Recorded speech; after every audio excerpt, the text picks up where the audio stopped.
नमस्कार, आपण पाहत आहात जनता न्यूज। पलूस आणि कडेगाव तालुक्यातील जनतेने आज पुन्हा एकदा दाखवून दिलं का लोकांच्या मनात विश्वजित कदम यांच्याबद्दल इतकं अपार प्रेम आहे। 2 दिवसांपूर्वी कडेगाव येथे झालेल्या आमसभेत विश्वजित कदम यांनी दिलेली आश्वासनं आज कृतीत उतरली आहेत। जिल्हाधिकारी अशोक काकडे आणि जिल्ह्यातील प्रमुख शासकीय अधिकारी यांच्या उपस्थितीत झालेल्या बैठकीत पलूस आणि कडेगाव तालुक्यातील अनेक महत्त्वाचे प्रश्न मार्गी लागले। यामध्ये सर्वात महत्त्वाचा मुद्दा होता शाळगाव बोंबाळेवाडी एमआयडीसी परिसरातील केमिकल फॅक्टरींचा। अलीकडेच झालेल्या स्फोटात निष्पाप जीव गमावले गेले। या घटनेनंतर विश्वजित कदम यांनी प्रदूषण आणि पर्यावरणाच्या सुरक्षेचा मुद्दा ठामपणे मांडला।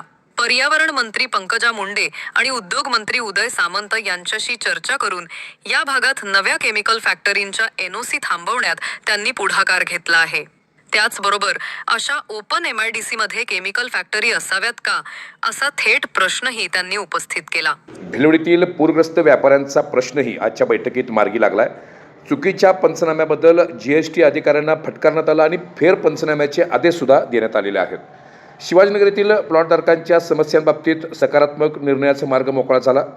काही नियमांमध्ये शिथिलता आणण्याबाबतचे आश्वासन जिल्हाधिकाऱ्यांनी दिले।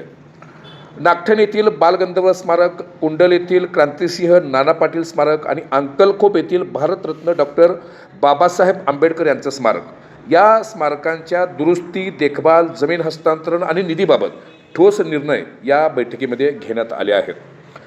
पलूस येथील पुनर्वसनाच्या विषयाबाबतीतही 27 ऑक्टोबर रोजी बैठक आयोजित करण्यात आलेली आहे। वन विभागाच्या ताटर भूमिकेवर विश्वजित कदम आणि जिल्हाधिकाऱ्यांनी थेट खडेबोल सुनावत त्यांना कडक इशारा दिलाय आणि महसूल विभागालाही बैठकीस उपस्थित राहून प्रश्न मार्गी लावण्याच्या ठाम सूचना दिलेल्या आहेत। आजच्या बैठकीत नागरिकांनी आपल्या समस्या मांडल्या आणि प्रत्येक प्रश्नाला विश्वजित कदम यांनी अत्यंत बारकाईनं ऐकून घेतलं। जिल्हाधिकाऱ्यांसमोर आणि संबंधित अधिकाऱ्यांसमोर त्यांनी जनतेच्या बाजूने ठामपणे मांडणी केली। जिल्हाधिकारी कार्यालयामध्ये आज झालेल्या या सकारात्मक बैठकीमुळे जनतेच्या मनातील विश्वजित कदम यांच्यावरील विश्वास आज पुन्हा एकदा दृढ झाला आहे। जनता न्यूज, भिलवडी।